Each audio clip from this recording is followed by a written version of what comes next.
Hello everyone. Before we begin with our episode, just a quick note that unfortunately during post-production, I discovered that my audio was unrecoverable. Thankfully, I do have the audio from the camera. It isn't of the best quality, but hey, at least it's something. So here we go. Here is episode 51 as per normal, and once again, sorry for the poor audio. Enjoy.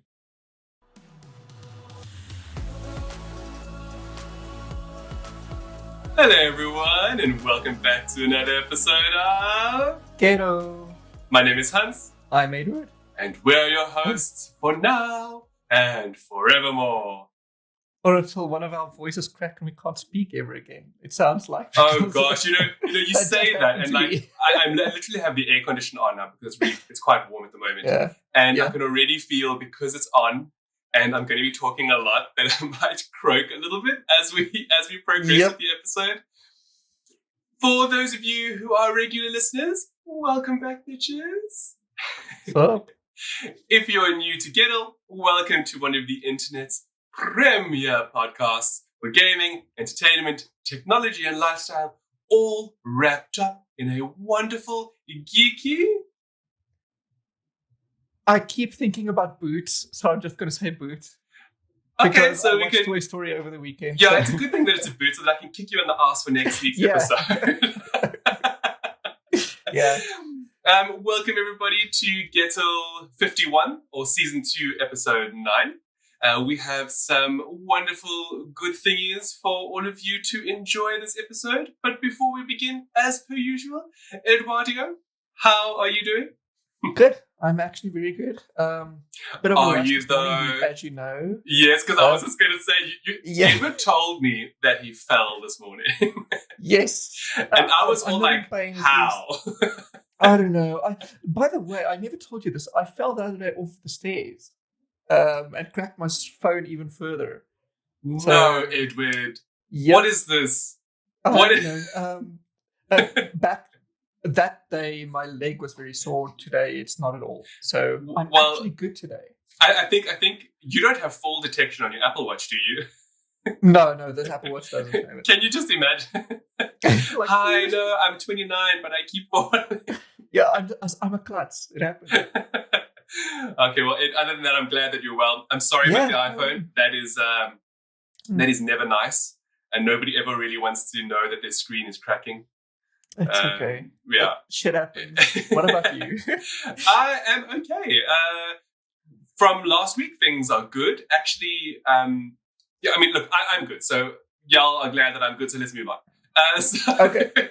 Well, no, what I wanted to say was I actually really enjoyed the unedited aspect of last week's episode, mainly because it took me like 15 minutes to put the episode together, when normally it takes me like hours, to listen to things. And so Edward and I are going to try our best to continue to have unedited episodes going forward. As much as possible, anyway. Welcome to a new era of Ghetto. Yeah. If you could call it that, I suppose, right? Yeah. It's a new arc. Yeah, that's right, because it's season 2. Yeah, there we go. Still need y'all's feedback about that, by the way. All right, so back into what we normally do, some reviews, not very many previews anymore, and then content, and then NSFW. So Ed, shall we launch straight into it? Yes, Yeah. let's do it. Awesome. Right. So last week I alluded to Apple Fitness Plus. For those of you who are long-term listeners, you'll know I've spoken about it in the past. I really do enjoy keeping active. My body, the way that it looks, says otherwise, but I generally like to keep active and to do things, all right? And one of the things that has really been keeping me going is Apple Fitness Plus. It's absolutely incredible. It's one of those services that is now bundled with the Apple One family plan. You can subscribe to it separately, of course, as well. And, at first glance, or rather when it was initially debuted, I was like, just another fitness subscription service.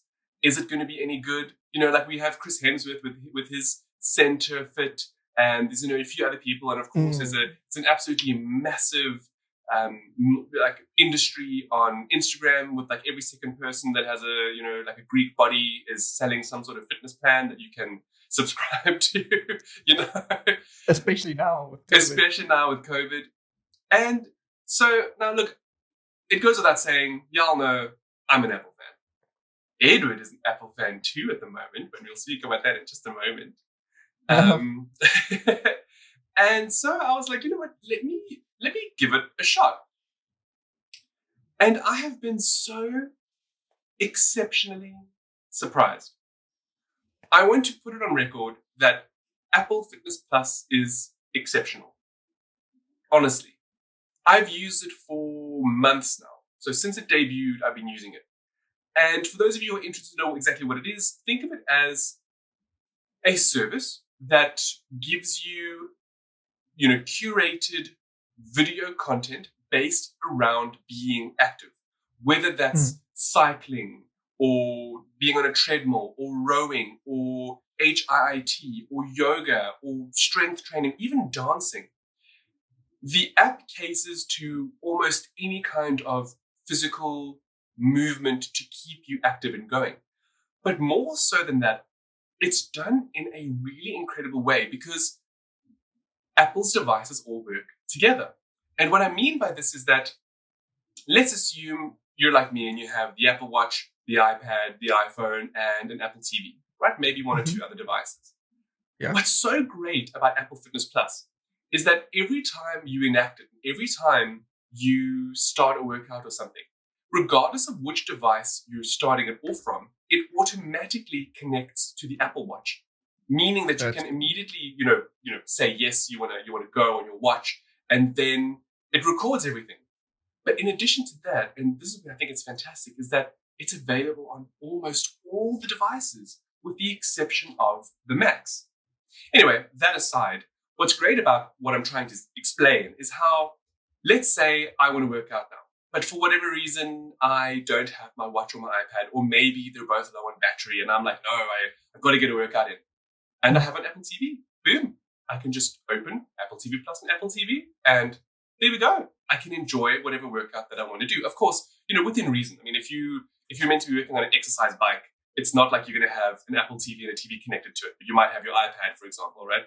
Yeah. What I'm trying to get at is that it's this all-encompassing service that is available on all your devices to keep you motivated and keep you going.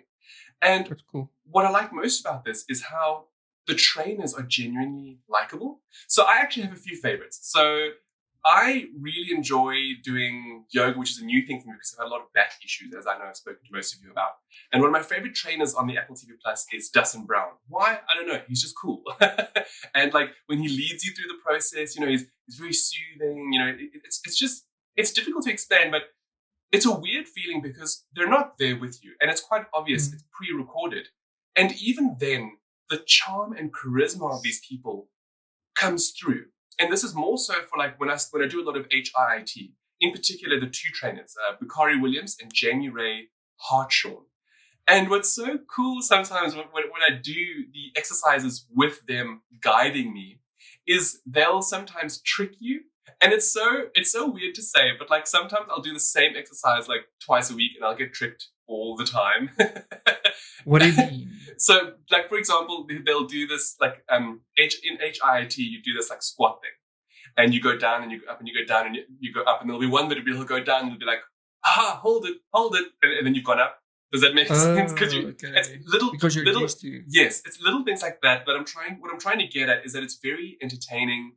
The trainers are so likable. You know, like Bakari, for example, his smile is so infectious. Like as I'm watching and I'm doing the exercise and I just feel like giving up, this guy is smiling and being like, no, I believe in you. And I'm like, yeah, you do. And I keep going. This is going to be like her. Keep that in the mind. Keep that in the mind because we're actually going to speak about AI and ladies in a little bit of a later stage. Okay. Now, in addition to all of this, they also have something called Time to Walk. And I'll be honest with you, this is also probably one of my favorite features of Apple Fitness Plus. So I've recently taken up walking as a form of warm-up / cardio. This is because I have had some other issues, so I can't really run. and I broke our exercise bike, so I can't use that anymore. How hard must you go? I'm a heavy person. Let's just leave it at that. Jeez. And what Time to Walk does is they've recorded a series of interviews with all sorts of notable people, whether actors or actresses, musicians, sports people, and they're quite diverse in ethnicity and from where they come from and their backgrounds. And it's so lovely because you can select an episode, and one of my most memorable ones is Dolly Parton, because I didn't really know much about her, and I'm not like I'm a fan or that I really enjoy her music, but I thought, let's hear what she has to say. And so, put it up, and I was walking, and it was just such a cool episode to have her talk you through her life and her parents and their marriage and the inspiration she got from them. And that's just one example. So like another one was Keisha, which was a very memorable one for me. Because she I know, right? You wouldn't think so. But, we all know what happened with her in the industry and, how she was stuck in that horrible, agreement with some scooter asshole guy. Anyway, she was bullied in school. And, she talks about that and how that, pushed her forward to overcome being like that to other people. Basically what I'm getting at is they're just very cool episodes in terms of listening to what these famous people have to say about life and how ordinary they really are and how some of them have really overcome a lot of adversity to be where they are today. Yeah. And it's just entertaining, more so because while you're listening, it's also engaging. And I know that sounds weird because you're like, how? So when I go walking, I put in my AirPods Pro and I just have my watch. So I leave my phone at home and I just go. And while I'm walking, the episode is playing. And every now and again, the person I'm listening to might say something and I'll get a slight tap on my wrist. And if I look at my wrist, there's actually a photograph of what they were speaking about. So it's this very cool, like, engaging element to it. Like, for example, as I was walking, the Dolly Parton episode was playing and she was talking about her parents. I had a double tap, and when I looked at my watch, it was a picture of her parents. It's a very small little thing, but it just, it really adds to the experience of this It's Time to Walk. Now, I know some of you might be listening to this and thinking, but you could just put on a podcast or listen to music, and you are entirely true. I mean, you are entirely correct. However, this is a free built-in service into the exercise app on your Apple Watch, and it's included with Fitness Plus. So why not? Yeah. It's just very cool, and I think it's Apple's way of spurring people to keep going, to be active and to do things, and it's just fantastic. If you have an Apple device and you've thought about maybe doing something a little bit more active, whether it's yoga, HIIT, maybe you have an exercise bike at home that still functions, and you want to put your phone or iPad on it, and let these people coach you through a 10-minute session, 20 minutes, 30 minutes, 45 minutes. Or maybe even you want to do a mindful cool down, which is like you've already worked out, so you come back and now you just want to chill. The app has it all. But more so than that, it's of a very, very high caliber and high quality. And that's something I didn't expect, although I should have because it's an Apple product. But yeah, it's really good. If you're an Apple user, I highly, highly recommend it. Even if you just try it for a month or so, just to see how it goes. Maybe it'll motivate you. I know for a fact it's motivated me, keeps me going. Hashtag forever alone. This is what I do. I have apps to help me. No, it's not so much forever alone that it is just focusing on you. Okay. Look, I mean, as I said, at first I thought, how good could it be? Let me give it a go, because I had thought of maybe, registering with something like Hemsworth's Centrifit, Yeah. And I did for a time. I didn't really like it, and then, you get apps like MyFitnessPal, which they kind of help you with certain things, but there's no real, I want to say connection. I know that's a really weird thing to say. But the Apple Fitness Plus is, their stuff, their workouts, the trainers, the way they speak, the instructional aspect of it as well, because even if you're a beginner, what's really great about everything that they do, specifically for like HIIT or the yoga and some of the other things, the core ab workouts and the strength workouts, is they always have a minimum of 3 people on screen at once. There's the main coach in the middle, then to the right, there's the more advanced aspect of whatever they're doing. And then on the left is the beginner version of what they're doing. So it doesn't matter where you are, you can watch, and then depending on your level, change what you're doing to what they're showing you. And I really, really like that. And I mean, I am somewhat experienced when it comes to the gym and things like that. So I'm generally quite fit. And I have found some of these things to be genuinely taxing. Genuinely. I'm not just tooting my own horn here for the sake of tooting my own horn, but I mean that in the sense of like I've done the Wii Fitness thing, right? And that thing, not the Wii Fitness, the Switch Fitness. Yeah.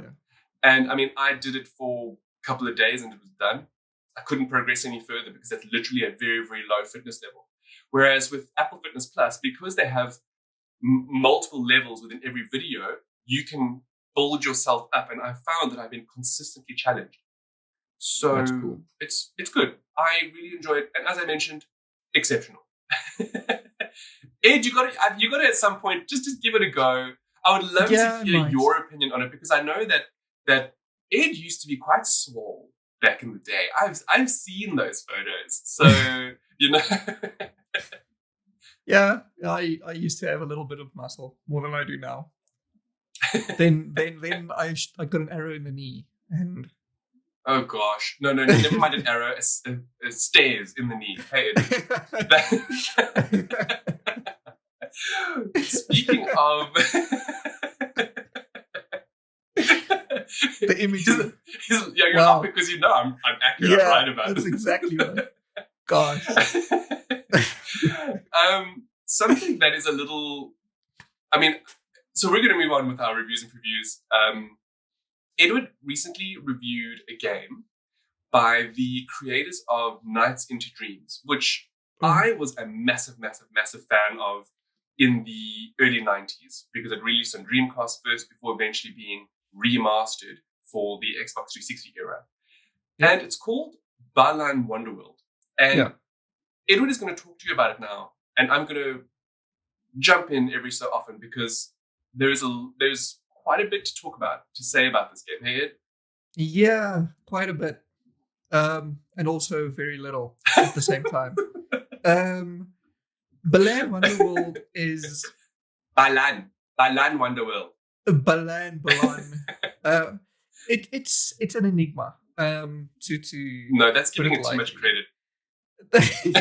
Yeah, maybe even. See, this is why we need the S category, by the way. So last week, we I think it was our first disappointing, or it was the week before, we had our first disappointing, and then so Edward, we use the EGAD system on Vaven, so it's exceptional, good, disappointing, and average and disappointing EGAD. Yeah, and there was a title that Edward reviewed, and he was like, it was worse than disappointing, and it should be shit. Yeah, so bad. Anyway, so Balan Wonderworld. At first glance, it looks very, very, very good. Yeah, it does. There aren't enough platformers. Hey, Ed. We've had a lot of remasters and effective reboots, but there hasn't been a genuinely good, fresh platformer for a long time now. That's correct. Like the only ones that ever come to mind are Super Mario, maybe Crash Bandicoot, a bit, since that's still ongoing. And you often think back about games like Croc and even Nights into Dreams. Wait, but they are nostalgia-tinted spectacles. That's the thing. That's very, very much the thing.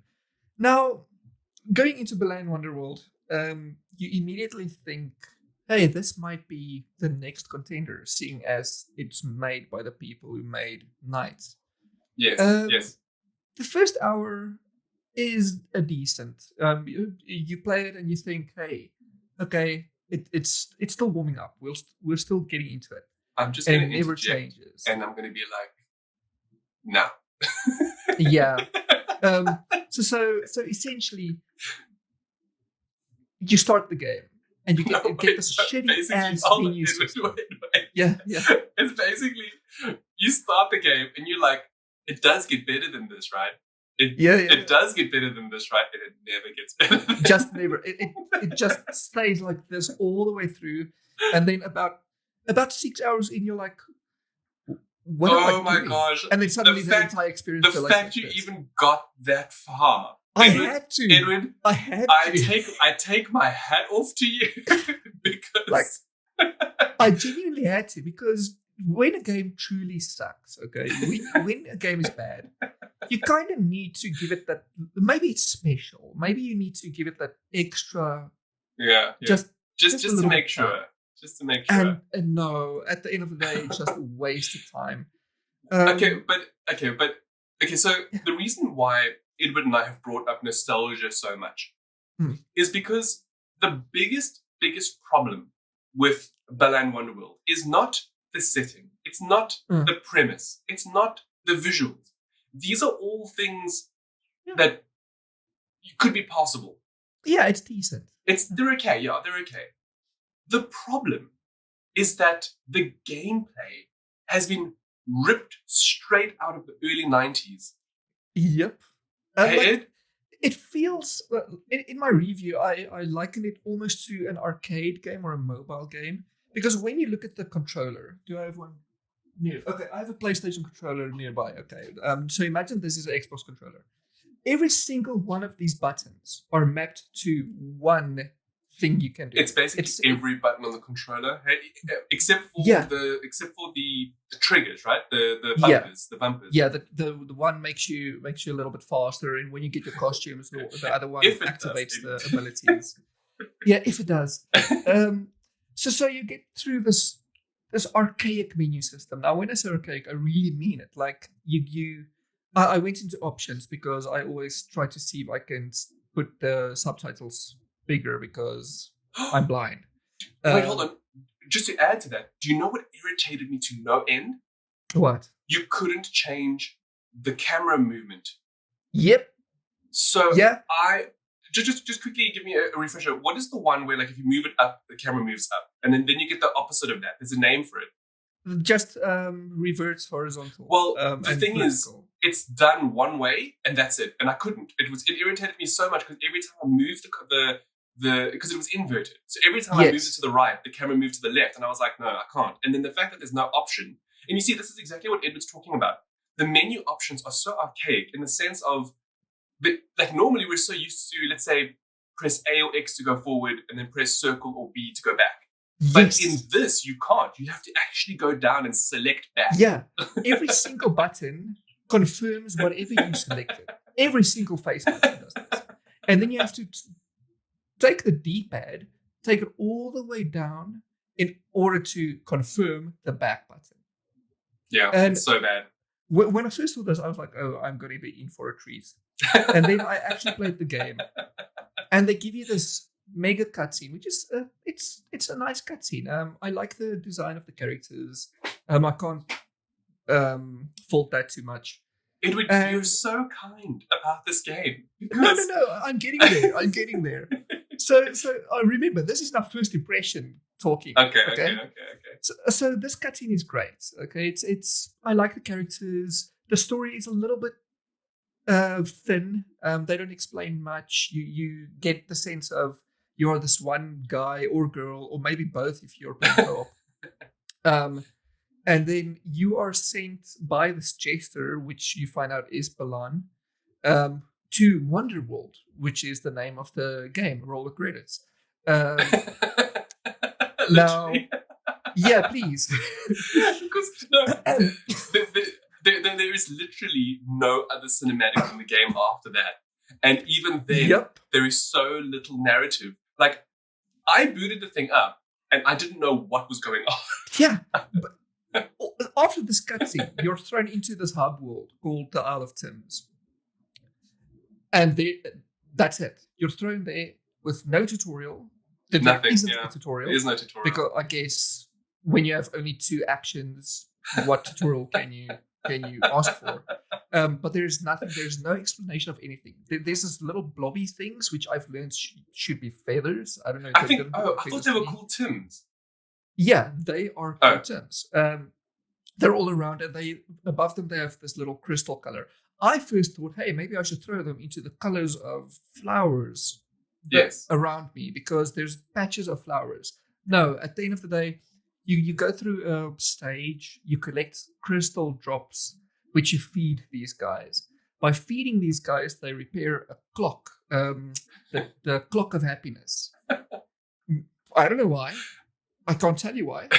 I made my guys repair the clock.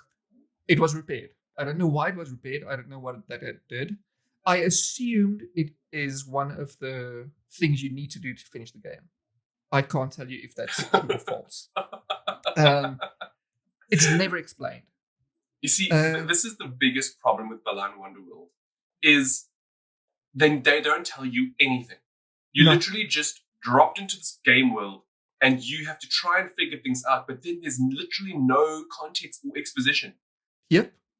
So you just randomly run around, you collect these gems, you then find keys to unlock suits, and each of these suits give you a different power, but there's literally no real logic to it. Maybe one suit makes you jump further, another suit makes you climb a wall, but that's about it. One turns you into a box. It's just, I don't know. It's weird. It's disappointing. The biggest issue is I've seen on forums now, since I've reviewed this game, I've obviously every time I review a game, I always go to see what other people think about it. I saw comments of people, especially on Reddit, talking about, but Dark Souls doesn't explain anything. Listen, at least you know where the game ends and begins in Dark Souls. At least you know why you're doing stuff. But there's also lore dumps in Dark Souls. You can pick up manuscripts and stuff, right? Yeah. Yeah, so this is not the same. There's literally zero exposition in this title. Literally. Dear viewer and listener, think back to when you used to go to the local arcade. You pop in a few coins, a few 50 cents, and then you start playing Time Crisis or, I don't know, any other game. There usually is no cutscene, anything. It's just gameplay. It's because there's no need, right? Exactly. Yeah. This is Balan Wonderworld. Except you're meant to go from point A to point B in order to do something. That's it. And there is simply no...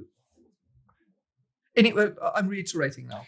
Yeah, look, essentially, it's disappointing. Hey? Yeah, I think we've given this game, there's a lot more bitching to come. Yep. And I'm really looking forward to it. So, long story short, what is it? It's disappointing, right? Yeah. It's not worth your time. It's actually, weirdly enough, I thought it was going to be a Game Pass game for Xbox, at any rate. Yeah. And it's not. And I kind of am glad that it's not. Because if it was, it would just be more fuel for people to say that games and Game Pass are crap. Yep. Okay. Look, we really wanted to give Balan Wonderworld the benefit of the doubt. I've especially thoroughly enjoyed platformers, and I was a big fan of Nights into Dreams on both the Sega Saturn and eventually the Xbox 360, because I didn't get Dreamcast, so I don't know what that was like. Anyway. And I'm genuinely disappointed because it has a very similar visual art style. But the thing is, and this is what Edward and I are really trying to get home here. I booted up Nights into Dreams over the weekend as well, just because I was curious to see what it's like. And it is almost a carbon copy. And by that, I mean, when you boot up Nights into Dreams, they don't tell you anything. There is no story. You just go straight into the game. And then when you're playing, every button does the same thing. So it's very clear where they got the gameplay ideas from. It's an extension of Nights into Dreams. But the thing is, you cannot take 90s gameplay and put it into a 20s game. Gosh, I can't believe we're saying that. No. That sounds so strange. Anyway, it doesn't work because gameplay has evolved over the years and people expect better. So when you have this title where every button does exactly the same thing, no, it doesn't work. Yeah, it's weird. It doesn't make sense. Let me put it this way. Doom, the 2016 Doom and its sequel, Doom Eternal, that's literally taking the same gameplay from 1982 and putting it into 2016. It's exactly the same gameplay, but they managed to still include all the evolutions, all the ways games evolved and... Look, I mean... I wouldn't say it's the same. I would say, okay, maybe same at core concept, but very much newer because it's much faster and you're much more nimble and mobile. It feels exactly the same to me, anyway. Anyway, yeah, and I feel like that's the correct way of doing it. If you want to evoke nostalgia, do it like that. Well, speaking of, you also recently reviewed Tales from the Borderlands, right? Yes. But the next gen version, correct? Well, just the re-release. It's more just extra textures and an actual re-release because the game didn't exist for a few years. Oh, that's interesting. All right. Yeah, so essentially, to give more context, Telltale Games went bankrupt. They went bust, basically. Yeah. Yeah, that's the word I was looking for. And they had to delist all of their games because they're licensed games, and that's the one issue with licensing. Anyway, so many of their games just fell off the face of this earth, including Tales of the Borderlands. Now, it was saved by a company. I forgot the company's name. It's in my review. They were saved by this company, including Tales from the Borderlands. And eventually, all the games slowly started trickling back onto all the platforms. Tales of the Borderlands, though, people were promised that they would get something that would bring it into the new age to ensure that people only playing it now will actually enjoy it much more than they would have back then. Yes. This is it. This is the Tales of the Borderlands. It's not called anything special like Legendary Edition. It's just Tales of the Borderlands still. Okay. So a re-release with extras, basically. Yes, but now it's on Switch. It's on all the platforms. Okay. Except for mobile. Now, I don't know if we would call it context, but let's preface this, right? Yeah. You don't like Borderlands. No, not at all. Okay, so with that said, yeah, I do know you thoroughly enjoy Telltale games. Yes, a lot. So now I'm curious. Yeah, what did you think of Tales of the Borderlands? It's a good game. It's really? Actually the good Borderlands game. Oh. So the reason for this mainly comes down to the writing. My biggest problem with Borderlands is that they cannot. Oh, sorry, I shouldn't say cannot because there are people that will stone me for this opinion. But Borderlands has the worst writing. It's so bad. The humor is puerile. That's how they get their laughs and their sales. It's by doing all these dick joke. It's literally just that.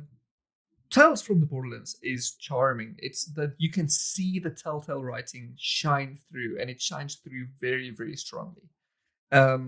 It's the characters are lovable. It's actually an enjoyable experience. It's still a Telltale game, so it still feels like a Telltale game. Is it still? I don't want to say point and click, but like on the rails thing, where like it plays out and then you press buttons for options.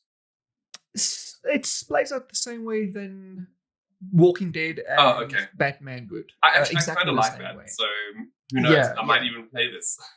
Yeah, I actually think you will enjoy this game, Hans. All right. You don't need to know what's up with the previous Borderlands games to enjoy this one. Obviously, it helps to be engrossed in the world and the universe. Yes, I only know it because I have tons of friends who play the game. Yes. And yeah, and another point. Tales of the Borderlands and also the Telltale aesthetic. It fits so well with Borderlands, even long before Tales from the Borderlands was a thing, was conceptualized. That Telltale doing a Borderlands game just works, It's one of those things that just makes sense. And yeah, this is the perfect marriage, I would say, from writing and design perspective. So there are one or two action scenes in this one similar than normal Borderlands games, but they are few and far between, and they honestly don't matter. Okay. So from an EGAD perspective? It's good. It's good. Definitely good. It's not exceptional because, again, there are better games out there. And it's Borderlands. That's, again, I wouldn't put E on a Borderlands game. But it's good. It's one of the best Borderlands games. This is very interesting to me because it's the reason why I wanted to preface your initial opinion on the Borderlands franchise is because if you're rating it as a good game, which means it's well worth your time to play, and you don't generally enjoy the franchise, that's a big thing. Yeah, I think so. Much like, not to bring it up, but like how I thoroughly enjoyed Zack Snyder's Justice League when I would have given the original Justice League there's a reason why it's got a Rotten Tomato score. Yeah. Which is more credible than Metacritic, in my opinion. You know what? I actually, since we've been doing EGAD, I can honestly tell you I don't really enjoy the scoring system anymore. I would rather somebody tell me, look, again, I know it's subjective. I know that when we say something is good, it's subjective. All reviews are subjective. That's just the way that it is. But it's somehow like if somebody was like, no, it's okay, or no, it's rubbish, or no, it's incredible, I can be like, okay, cool, maybe that's worth the watch. Yeah. So what I've actually started doing, and I know this is off topic, is like, for example, I thoroughly enjoy IMDb. And the reason why I often look at the IMDb score is because I found in the past that often the way I feel about a movie relates to the rough scoring that IMDb has. But what I've started to do instead is actually go and read what people are saying. So instead of just looking at a score, I'll go down into the comments and I'll be like, what are people saying about it? And if I see somebody there saying, oh, they love it so much because it's like CW's other shows, I know to never look at it, even if it's got an 8 out of 10, okay? Because anything the CW touches is just rubbish. Like there's a brand new show now called Kung Fu, which I'm quite curious to see. So when I've seen the first couple of episodes, I'll let you know what I think, as well as the Superman and Lois. Anyway. So back to games that you're reviewing. Okay. So here's a really cool one, which I know that you have been looking forward to for a long time. Yep. And it's Monster Hunter Rise. Ed, yay or nay? Yay, definitely yay. EGAD? I would say good for now. I am shooketh. I was expecting an exceptional. Let me put it this way. My biggest hurdle is the fact that it's on Switch. It's coming to PC later. I just can't get comfortable with many Switch games. And as much as I enjoy this one, I have to switch it off after an hour because my hands cramp. Okay. So let's take a step back. Yes. Tell us about the game and why it's good, and then we'll talk about why it's not exceptional. And this is a big deal because you're a huge fan of Monster Hunter. So I'm quite keen to know what's going on here. Okay, so Monster Hunter Rise is the 6th mainline entry in the Monster Hunter universe. I started with the 5th, which was Monster Hunter World. Now, the thing is, Monster Hunter World was very much a new entry point into the franchise. As I understand it, 1 and 1X and all of those, they were basically so close to each other, you couldn't really get into it from like the 4th game. World was brand new. It's set in the new world. My voice. It's set in the new world. And now this is a direct sequel, but also not. I don't know where Rise is set in the chronology. So it's meant to be a sequel to World, but also not. Yeah, so it's the 6th mainline entry. I'm not sure. And yet it's only available on 2 platforms or 1 platform right now? For now, only the 1. Wow. This is why I don't like exclusivity. Yes. It doesn't look. I can understand maybe for a new franchise, but an existing franchise, like, what are you doing? Yeah, I don't understand. Like, I think Capcom learned a lot from World. After they saw the record-breaking sales World got from PC and Xbox and PlayStation, it makes no sense for them to suddenly just be back to Nintendo only. Well, it does in the sense of, because now you can take your Monster Hunter everywhere you go. It's the only platform that actually gives you that. It's always been on Nintendo. It's always been on Nintendo. Oh, I didn't know that. So now that it's just back to that, I don't understand. Anyway, I think they've at least learned enough to promise a PC release, which they have. And yeah, it's in terms of where it's set. I'm not sure if it's meant to be a prequel or a sequel. I almost think it's happening at the same time as And, World. and what about gameplay? Are there any enhancements? It feels the same. It literally Okay, feels so the same as that's World, not a bad thing. except for this time you have an extra companion with you all the time. So in past games you used to have your palico, which is a feline cat. I shouldn't say cat, but it's a feline, essentially feline. You want to get stoned, Edward? You're Yeah, supposed to be a fan. So in previous games, you always had this feline with you. Now you also have a palamute with you, which is essentially a mount, a big dog. Okay. Okay. For in layman's terms, and you can mount this guy, and you can go anywhere with him. And he also helps. Sorry, we're not at that section yet. Wow. Let's keep going. Okay. And he also helps with combat, so you can equip him with armor, or them with armor and weapons and stuff. Same as your palico. So that's new. What's also new is instead of in World you had this launcher thing that you shot stuff with, and in the expansion it became a grappling hook. In Rise, this is not there anymore. Instead, you have these little flies that you can latch onto, and that gives you super mobility. So you can literally go anywhere almost. You can run up mountains and scale mountains if you have enough of these flies. I forgot what they're called. Spark flies, I think. So in terms of new gameplay, it's not much. Obviously, the combat has been switched around a little bit. Many of the combos, the way you do certain combos, like I'm a longsword main, and many of the combos are just different buttons. But otherwise, no, it's not made okay, a lot now different than into why it's missed the mark for being exceptional. Mostly because I feel, as I said, I don't feel fully comfortable playing the game on the platform it is. But also, do you think if you had a better controller or an extra controller, it might make a difference? Maybe. So, just I don't know. for context, Edward has a Nintendo Switch Lite, meaning that A, it can't be docked, so you can't have the lounge experience. But B, you can have another like Nintendo controller paired to it, but then you're still stuck playing on the tiny screen. Yeah. So the reality is that a lot of people have the Switch Lite, so we can't discount it as a platform of play. So if that's the lowest common denominator, it makes sense to play most games on there to see what the general feeling would be like. And now you're saying that from that perspective, as great as the Switch is, because I understand the game, it's very good for a Switch game. It's the actual longevity of playing with that form factor that is actually the biggest drawback to the title. Yeah, but also, one big thing that always gets me is that it feels like there isn't a big follow through so far. Like I'm a good 10 hours in. I think I'm 18 hours in now. Last I checked, and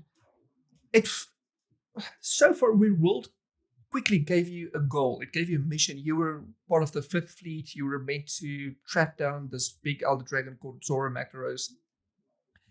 Rise literally starts off with you in like your house, and it's like, oh, come and help this guy, please. And then it's just like, oh, this guy needs help. Oh, that guy needs help. So far there is no. Oh well, I mean, real if it's not giving you good enough narrative of 10 hours already.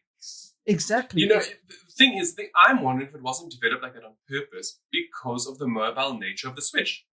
Maybe. I'm not sure. As I said, I've never played any of the previous games, and they could have been like this. You mean previous Nintendo games? But you have played, obviously, the previous Monster Hunter titles. I have not. I began with World. And that's what I'm saying. You played World. That's considered a previous title. Okay, that's a previous title. I mean the ones that came before that. I don't know what 1, 2, 4. Yeah, but you know, you would think that they would build on something that they've already done well. That's exactly what I'm thinking. Yeah. So I don't know if suddenly all of these people I'm helping will suddenly die halfway through the game, and then that's the goal of beating the bad guy. I don't know that yet. I haven't been that far. Just for disclaimer. I would think you should be quite far after 18 hours of gameplay.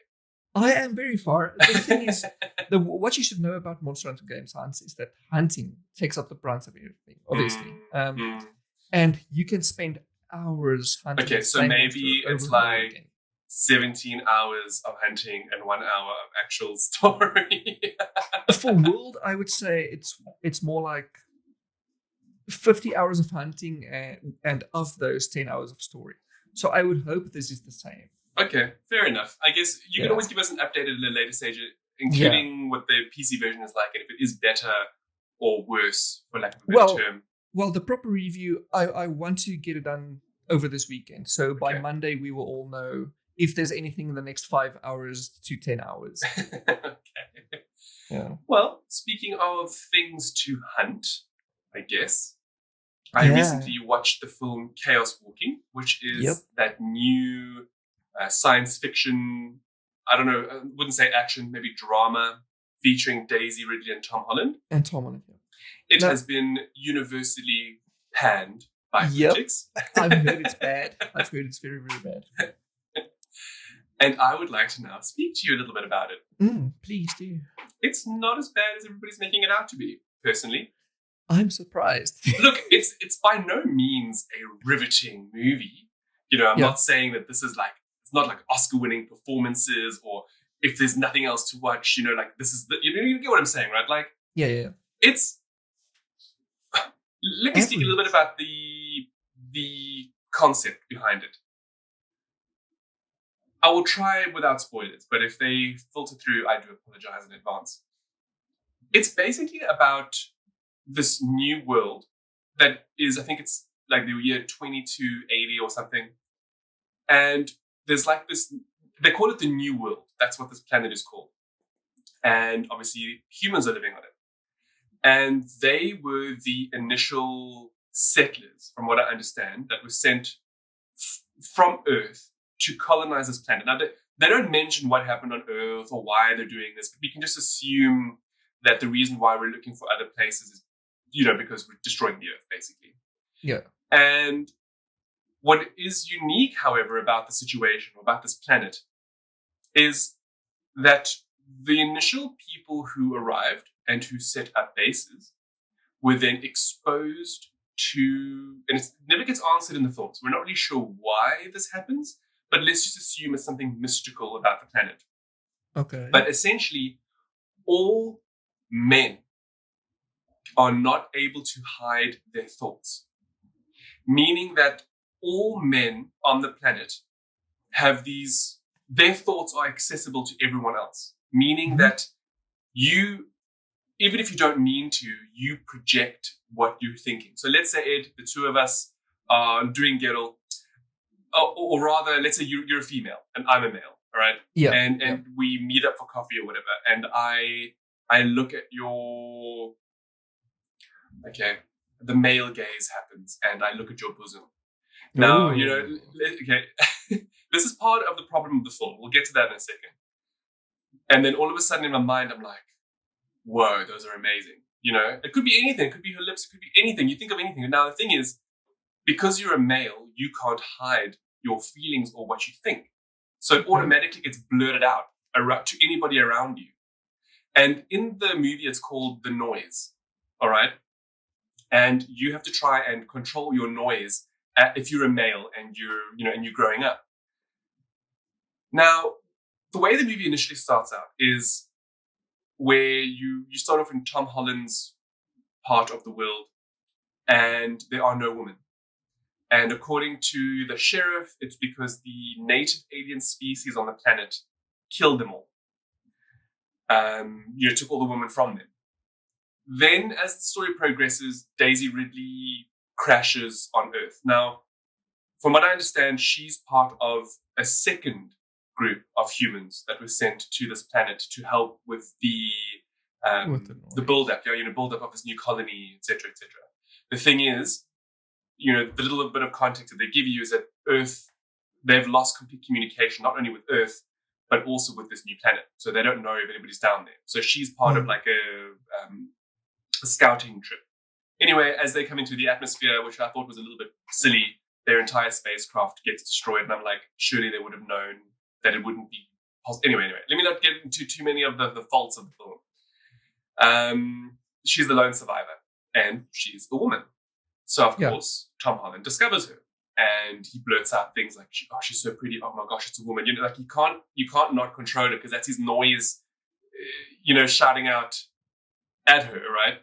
Yeah. Then the film progresses, and it's, I suppose, obvious enough at first, but at the same time, you're left wondering if this is really the case. It doesn't make sense. So, long story short, they then. The people in the town that Tom Holland is in now want to find her, Daisy Ridley, and they want to find out why she's there. And then eventually they discover that's because there's a giant ship in space. And now the sheriff doesn't want the people to come down. His motives are never really explained, but it's essentially basically power. He doesn't want to lose his power. But then eventually it comes out when Tom and Daisy are escaping to another village, which nobody even knew existed to begin with, a village with women, it turns out that he was lying. The sheriff lied, and what he has been saying for the last several decades is not the truth. I won't say what it is. It's pretty obvious. You can really guess a lot of it when you're watching the film. It's not exactly Oscar-worthy writing, as I mentioned. You can very easily guess the narrative. However, what I like about the film is it is inventive. It is interesting that, you have men on this world who cannot hide their thoughts, their innermost thoughts or feelings. And so I feel they could have done more with that. And I think the reason why people have critiqued it so much is because it really plays on the stereotype of what it means to be a man in society. Man, yeah. So instead of looking at maybe more interesting ways of exploring this, because they give you glimpses of it in the movie, whereby if you're powerful enough with the way you can control your noise, you can actually make physical illusions that people will think are real, but they're not. For example, but it's so rarely used. You look at that and you're like, that is such an underutilized story aspect, And it just goes on about, it's very stereotypical. A bulk of the story had to do with the initial sheriff and how he's basically a misogynist and had all the women killed because he couldn't deal with his fragile male white ego, and that, he couldn't deal with the fact that women knew everything and that they couldn't know what was going on in a woman's mind. So it plays on that trope of what a woman thinking, it's a little, it's a bit like stupid in that regard, because you would think that this spacefaring civilization, at least I would like to think that the spacefaring civilization would have people that are a little bit more culturally advanced to not, to not fall into these really long in the tooth stereotypes of what it is to be a man, because a lot of that is what Tom Holland's character is. How he deals with people not listening to his noise is by repeating, be a man, be strong. And I'm like, what? No, Edward, what does it mean to be a man? Answer this. Tell me, because I'd love to know. Steak, testosterone, rugby. Do you see what I mean? That is so, it's so pointlessly gendered, And I feel a lot of the film is based on that, and they don't ever explain anything else. Like, they show you the aliens, but they never explain them. They never talk about them. They just, according to the sheriff, they're evil, but then you find out that they're actually pacifists, but that's it. You don't ever hear or see from the aliens again. But then they have these other tribes and troops, and all of them know of this horrible clan, but no one did anything about it. I'm just like, this doesn't make any sense. And then you see remnants of what was a civilization, like they were building up this massive monorail or whatever, but it's never spoken to. What happened to everybody? What happened to the people? It's all just like this weird, tiny ass snapshot of a racist little town, misogynist, sexist town. And you're like, there's so much more that they could have done with the story and this world. And I think that is why the movie is slandered as much as it is by critics, and it is very much average. the issue here is that they tried to cram 3 books into a single movie, Oh, and is they it didn't do 3 anything. books? Yeah. Oh, no wonder it doesn't make sense then, because there's so much. Like, I watched it with my cousins. We watched it over Easter weekend, and like, I wanted to know so much more. And I think the reason why I was so invested is because I was hoping that they would answer the questions we had about the world, about the aliens, about this noise, and just they never were. It just ended up being this really tawdry story of a man being a man and looking after a woman. But look, Daisy Ridley was more than capable. It was quite. I'm glad they gave her strength and power, and they made her more than she needed to be, honestly, for the role, because she was really good at it. But you get what I'm saying, though. It was so overwhelming with stereotypes, and I don't know. I think it could have been explored with much more nuance. Immature. Yeah. I get that. That's the main lacking part of it, in my opinion. Look, it's not bad. I feel I probably would maybe want to read the books now that I've seen what this movie has to say, because there's so much, I think, that was left on the cutting room floor. So it is very much an average film. You know, if you get a chance, maybe watch it. But if you end up scrolling TikTok or whatever while you're watching it, that's just going to happen. it might be. Yeah, it might be the case. You know. Now moving on to something a little bit more dramatic. I also watched Minari, and it's about a Korean family in the 80s in the United States of America, and they move over to try to have a better life for themselves. It's very much a drama. I don't want to talk too much about it, other than the fact that it's expertly acted, and it's a wonderful snapshot of what it means, I suppose, or what it meant to be an Asian family trying to make their way in Western society. And from that perspective, it's a very beautiful story of this family trying to do their very best in Western America. As I mentioned before, it's very much a snapshot. So there's no real story arc. You know, it is just very much looking at what the lives of these people are. And it is a beautiful movie in that sense. I would say it's a good movie. It's not as exceptional as people are making it out to be. Yes, the acting is fantastic. But it's more of like a snapshot of the life of these people versus giving us an arc to follow through, if that makes sense.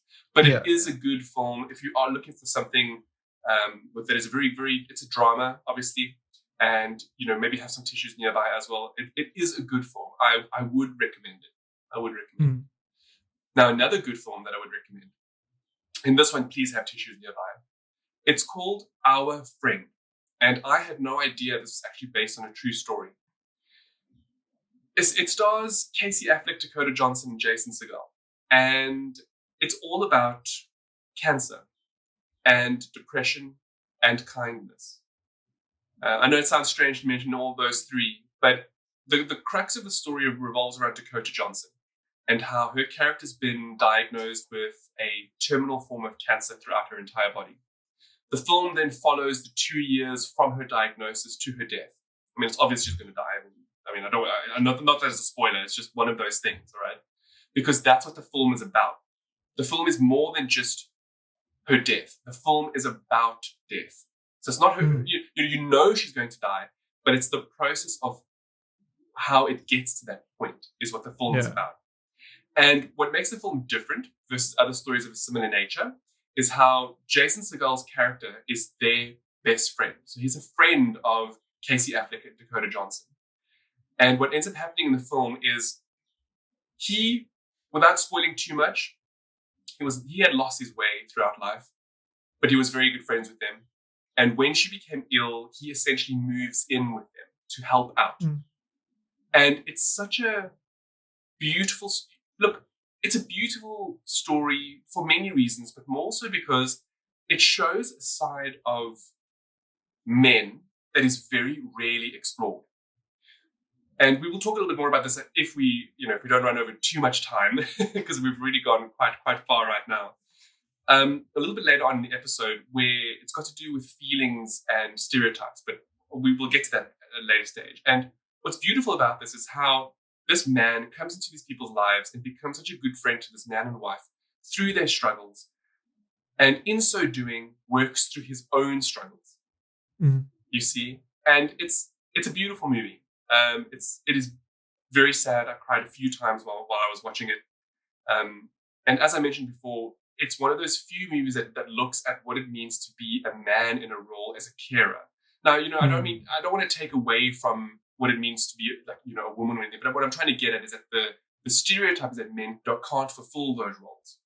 Yeah. And this film does a wonderful job of saying, to be kind and to care for someone it's genderless. You don't have, your gender means nothing in terms of looking after somebody and helping someone. And I think this film does a really wonderful job of exploring that. So that's our friend. Now, the one that I alluded to a couple of weeks ago, and that is The Nevers, a brand new TV series coming to HBO, which is basically, if you want to think of it as it's basically like Peaky Blinders meets X-Men. But I'm sold. With a Joss Whedon touch. Yes, exactly. Okay, we need to talk about this. Okay, I've been watching this film. I mean, this TV series, and I tried very hard not to think about Joss Whedon.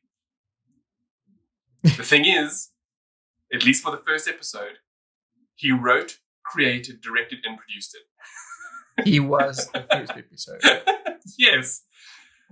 Now, the reason why we're bringing it up is because he's had his fair share of controversy recently, and we've actually spoken about our own little conspiracy theory about how we think he possibly ruined Justice League on purpose or whatever the case is. And a lot of allegations and things have come up recently. All of this is public and is online, so everything we're talking about can be easily Googled. But again, this is just our opinion on the matter. We're not speaking factually. I have to say that for legal reasons. And so let me first talk about the show, okay? It's very much average. Now, when I first heard about it, I was quite excited. At HBO, they have we don't talk about Game of Thrones anymore, but it's one of those networks that has incredibly high quality TV series. Now, anyone who's familiar with Whedon's previous work, whether it's Agents of S.H.I.E.L.D. or Buffy the Vampire Slayer or Dollhouse and so on and so forth, or Firefly, he has a particular style. Yeah. And that style, in my personal opinion, is ill-suited to HBO. Just from the sense of it's very, I don't want to say CW-ish, but, it kind of borders on that cheap. For lack of a better, it's essentially cartoons versus anime. Well, I mean, I suppose so. Now, the thing is, though, it's clear the film has a very high budget. I mean, the TV series has a very good budget. So it's not that there was a lack of funds. I just think it's his style. All right. Now, with that in mind, the show is also largely unoriginal. So it looks at the Victorian era London, and it essentially focuses on a gang of women. Now, what happened is there was some mysterious event, and a bunch of it only affected women, girls, and some people of color and some other men. All right. And what happened is they were all bestowed with some of these unique abilities, which the show calls turns, okay? They have a turn about them. And those who have abilities are called the touched. All right? Okay. Makes sense. Overall, it's a decent premise, but it's something we've seen before. We've all seen X-Men. We've all seen Miss Peregrine's children, whatever the case is. So essentially in this movie, we have... So essentially in this TV series, we have a character who has an orphanage, which is bankrolled by a rich benefactor, and she takes in all women who have been touched. She's Xavier. Yes, or she's Miss Peregrine, right? Yeah. And therein the show develops. So the show takes place 3 years after the event that gives all of these people these abilities. And of course, as is always the case with human nature, and because of the era, there are all of these stuck-up asshole white men in power, and they can't deal with the fact that women now have, or mostly women have, these turns and they feel that it's unbecoming of women to have these things, and they consider them as afflictions, and people who have turns should be documented. It's the whole X-Men scenario over again. You know how this plays out, all right? Yeah. So we know what you're in for, basically. And it's just like the characters are adorable, they're lovable. There are two main ones, of which it's Miss Adair and Penance Truth, Truth or Dare. Mm-hmm. So things like that are like in the show, and you just like, you roll your eyes at some of these things, and you're just like, okay, it's fine. Cool. Yeah. It's very predictable as well. Like it's obvious that the billionaire who's funding this is evil on the side. And then, of course, there's the Magneto of the situation, whereby she's also touched, and she has a turn, and her turn is the more she gets abused, the stronger she becomes because she was abused in her life. And, it's, yes, exactly, Edward, I see your face. It's a lot of these, like these eye roll moments, which could explore these characters in much, much better ways, but they're just so like, really? That's what you did? You labeled that they're touched, and then this woman gets her strength from having been abused. I'm just like, really? Like, really? And also, it sounds like they wanted to do Hulk, but they didn't quite think it through. Look, and then what I meant by calling her Magneto is that she then has her own troop of touch that follow her, and she attacks, Penance Adair and Miss Truth, and you're like, they should be working together. Ridiculous. Do you know what I'm saying? Anyway, it's just, so she's now an antagonist that goes alongside the white old men who don't understand what's going on. All right, and it's just so, we've seen this before. It's very tiresome. Yeah. There's nothing new. These women, the one thing I don't like about it is that it almost showcases how these women are only they're only strong because they have turns. Why? Yeah. Why do you need to have? Why must that be your strength? You get what I'm saying here? Yeah. I'm all for women being powerful. That's sexy to me. And yet here in this show, yes, I like the fact that most of the women have these turns, but again, it's very much the same kind of issues that I had with Chaos Walking, where it's only explored through stereotypes, and for me that's a bit of an issue. Now, the characters are well written and they're very witty and they're great, but then there's also other really weird things, and this now touches upon Whedon, right? And then of course the fact that it's on HBO. So imagine something that is not cartoony, as Edward said, but like, I suppose like Firefly, right? But with excess nudity. Witty. It's witty and like comedic, but then with nudity. And you kind of look at this, and a lot of the times it's excessive. Like it's not necessary to the scene. Like the Magneto chick that I was talking about, she gets shot in the boob. So of course there's a whole 15-minute scene where the doctor's repairing her boob, and I'm just like, is this necessary? That sounds very much like Borderlands. Yes, it's very puerile in a sense for some of the stuff. But then of course there's this whole other completely unnecessary storyline of a rich elite man who somehow gets the nephew of the billionaire or whatever that's banking the orphanage to help him open a glorified brothel. And so what he does is he hires turned woman for sexual pleasure. So then there's this whole other storyline of how the turned are sexually pleasuring the elite. Okay, I know what happened here. Look, someone pitched the idea, and they were like, X-Men, but Game of Thrones. Yes. And sorry, The Boys. No, don't throw. The Boys is amazing. Don't throw that here because that's amazing. Hilarious. That's brilliant. That's the thing. And this execution, they wanted to do that, and it's so bad, and they failed. That's what it sounds like. It's like take Buffy the Vampire Slayer, add swearing and nudity. You now have the Nevers.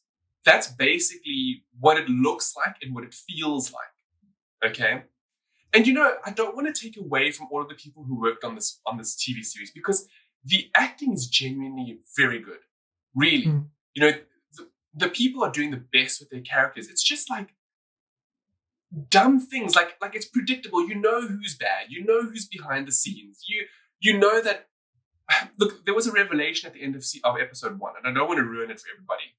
And I am curious to know what this means in the grand scheme of things. But in the first 4 episodes, which is all we were given to review the title, so much happens. I'm like, you could have put this in 8 episodes and given us more exposition and world building. Instead, it's all been like shoehorned, like super quickly, and nothing is genuinely explored when it should be. Do you know what I mean? Anyway, it's okay. It's average. I don't think it's the greatest show. I'm somewhat disappointed. And now we're going to talk about one of the reasons why. And that's because Joss Whedon has touched it. That's why. I know that's a bit of a lame play on words, but there's so much in this that it just screams Joss Whedon. Weird. No, it screams Joss Whedon. And when you take a lot of the things into consideration, especially with him being in the media recently, and about, Justice League and how the actors have come out and spoken up against him, and you're like, you watch this and you're just like, I see all of this again. Yeah, like this makes sense. Yeah. All of a sudden, yeah. The thing is, we shouldn't discredit him for his actual good work as well. But when you see something like this, it becomes clear why some things is done the way they are. Yeah. Especially if he's had a hand in it's almost touched everything. He's touched every part of it. Exactly. Now, that's the worst part about it, isn't it? The fact that he's left the show. So the first 6 episodes, which are considered part 1, he did. He wrote, and he executive produced, and so on and so forth. And then he left the project to do, because it was too much to do, apparently. And I understand this was all the crux of the entire Justice League debacle. So there's obviously more to it than him just leaving. And now it's been passed on to somebody else. So again, the reason why I didn't enjoy reviewing it is because, not take Whedon out of it, because I really wanted to give the show a chance. All right? Yeah. But now you change showrunners midway, and you've only given us 4 episodes out of a possible 12. So what is the second half going to be like? How am I supposed to review a show when I haven't seen it in entirety? Does that make sense? Zack Snyder going to step in? Yes, exactly. No, you're right, Edward. Because now there's a whole other director that's been introduced and that's going to be taking over. And I'm just like, that means it's going to be a new feel. Everything's going to feel different. And I'm also wondering if he knew he was going to do that. And that's why the first 4 episodes feel so rushed in terms of exposition and content. I think like there's so much introduced in the first 4 episodes. When I say a lot, I'm talking about there is a rival gang that is just in town, which Miss Peregrine, which Mrs. Truth has to go up against. Then there's the elite that she has to go up against. Then there's the whole sex brothel storyline. Then there's a whole other storyline of the billionaire doing bad things on the side. Then there's another storyline of some doctor who's doing awful experiments on the touch. Then there's another storyline to do with the police officer. Do you get why there's so all of this much in 4 episodes? I kid you not. I understand. Now they're long. They're like an hour long each. And yes, there's enough exposition, but there's not enough. Like the fact that it skipped ahead 3 years after the incident that gave her powers, to me, is a blunder. Because I would have liked to have seen it from the beginning and how people start exploring their abilities versus now skipping ahead 3 years. All of these people have their abilities. Why couldn't we have had an origin story here? The origin story should have been the first 6 episodes. No, and then when the split comes, I can understand the actual skip. Because then that makes sense. Yes. Because it would feel different. Yeah. Now, the other thing as well is that as great as the abilities are, and that it is very much lost within this fake Victorian drama / comedy. So, yeah. Anyway, it's an average show. When it comes out, and it will be airing in South Africa on Showmax once a week from the 11th of April. do give it a chance. Do give it a try. I mean, I wouldn't say it's riveting. I pushed myself to watch those 4 episodes. And normally if I enjoy something, I will binge it. I really had to get myself to go past those 2 episodes and then the final 2. I will say that there were 1 or 2 cliffhangers which were cool, but honestly not enough for me to really be like, ooh, what's next? I was like, if I never know what goes on, oh well, I'll live. Yeah. Yeah, like, Now, I was actually expecting a much bigger debate with Edward in terms of Joss Whedon. Are you still interested in doing it, Ed, or shall we just move on? Because I really don't want to give this guy much more airtime. I think for brevity, it's better to move on. Yeah. Right now, we've spoken a lot about things that are pointlessly gendered, right? Pretty much. And I find that, look, it's quite funny. It's funny because I didn't expect this episode to have that as the central theme. Not at all. Yeah, and yet, here we are. So, I found 2 very interesting things that I want to speak about. And one has to do with pain, and the other one has to do with artificial intelligence. Thing is, they're both about gender. So, isn't everything at the end of the day? Having a gender discussion is well worthwhile because it's a part of life. It's important to make note of these kinds of things. Look, I'm not going to go into too much detail, but I want to bring them up, and as always, we will link to both. So, the first one has to do with how pain, weirdly enough, is pointlessly gendered. Now, I've always been under I guess stereotype is the correct term, that women have much higher pain thresholds, correct? Yeah. Because they give birth and so on and so forth. Exactly. And, you would think that because somebody has a higher pain threshold, at least in my mind, that if they had to come to you and say they were in pain, you would think, okay, must be bad. Yep. Well, it turns out it's actually the opposite. According to the Journal of Pain, from the March issue, I know, can you believe there's actually a Journal of Pain, and this is not even some BDSM stuff, this is legit. It turns out that that people, when they look at men and women and their expressions of pain, it just so happens that, and this is partly to do because of society and I would imagine stereotypes, that healthcare professionals and normal people, and I'm accentuating that for a reason, is because healthcare workers would often prescribe medication for pain to men and psychological treatment to women for a very similar situation, which is really strange, regardless of the fact of the pain being the same or not. Yeah. Now, initially, the research determined that, no, this is a healthcare worker bias. But then they did studies where they took normal people in their normal homes, okay, whereby, they can report pain at home and so on and so forth. And they got them in and they allowed them to look at images of men and women in pain, from a scale of low, medium to high. And the results were fascinating because although initially there was the presupposition that healthcare workers, use stereotypes to, form an opinion on pain but with genders, it turns out that it's anybody. It's not just healthcare. So in the study, I think it was like 200 people or so on and so forth, and they did it over some time. It turned out that regardless of the sex of the person that was viewing the pain, whether it doesn't matter, male or female, the results were equal. They both had a tendency towards, surmising that the man was being more truthful with his pain than the woman was. Yeah.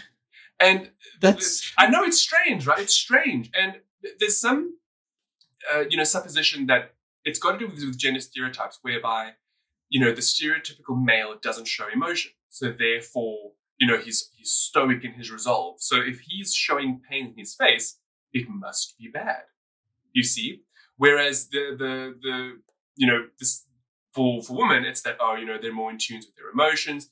women express their emotions more frequently, so therefore, if she's saying she's in pain, it might not be as bad. You see, this is not what I'm saying. This is what the research and the stereotypes behind the research have revealed.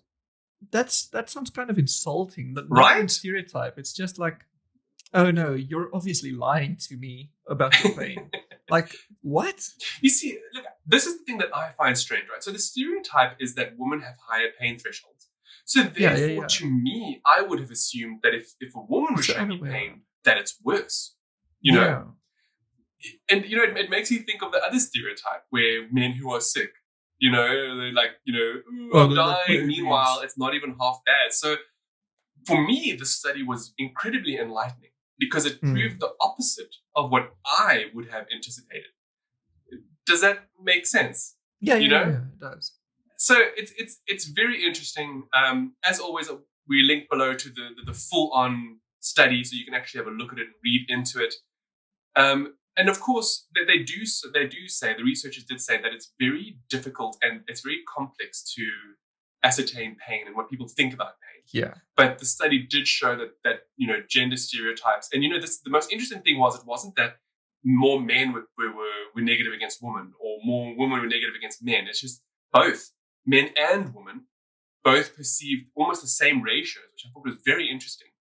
In terms of, you know, who they thought was actually really in pain and who wasn't. That's the thing. At the end of the day, we're all just sacks of flesh and we all feel the same, you know.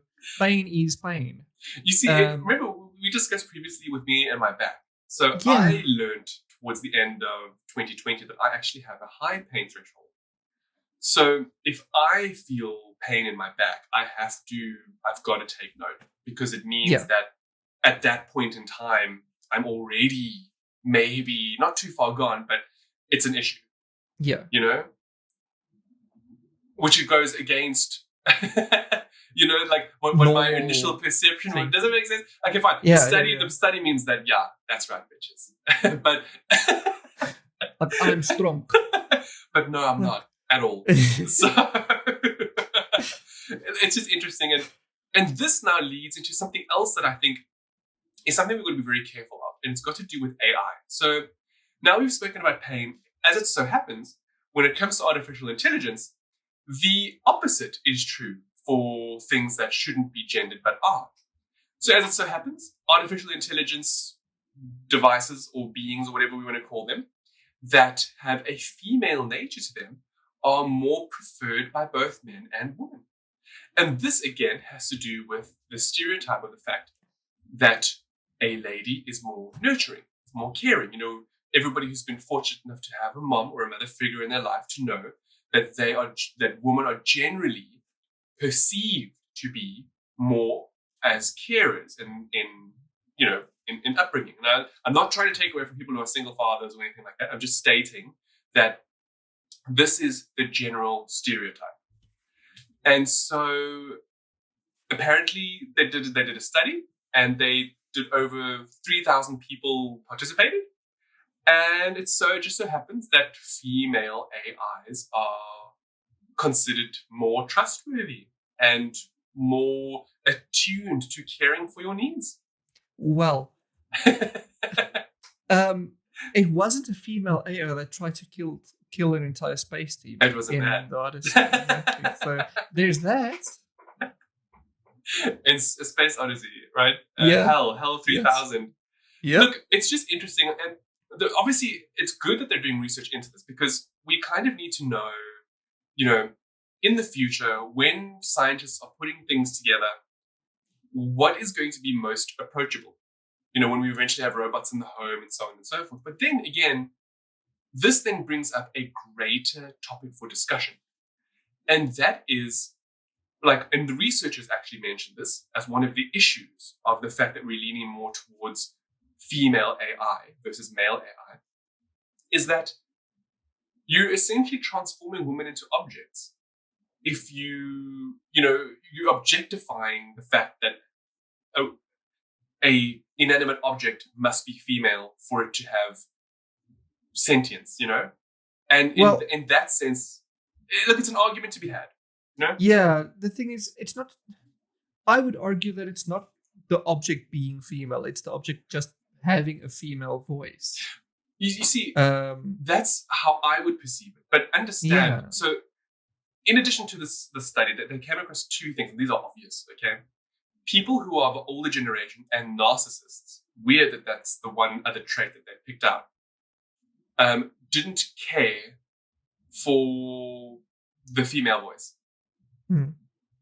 Because they obviously believed in their own, specifically men now, all right?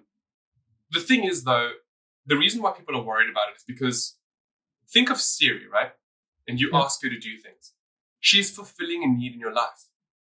Now, she is technically in an object, like a watch or a phone. So therefore, that object, which now has a female attribution to it, is now fulfilling its owner's needs. Therefore, in a way, it's becoming objectively female and therefore objectified.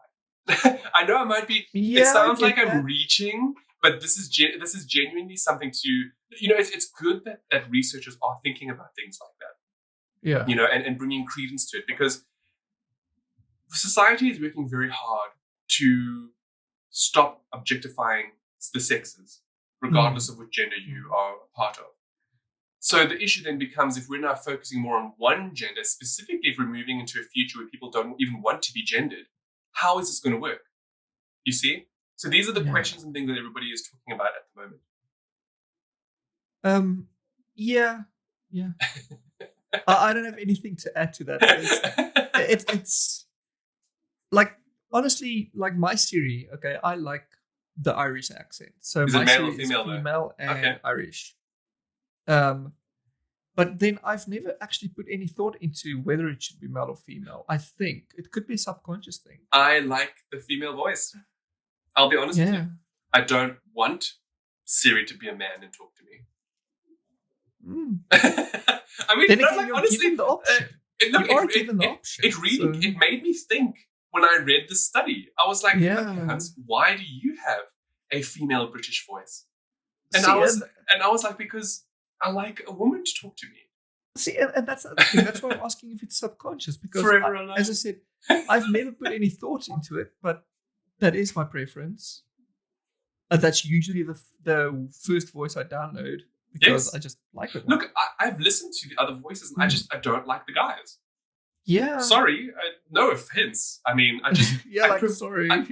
Look, and this is the truth. I prefer my assistant to be feminine.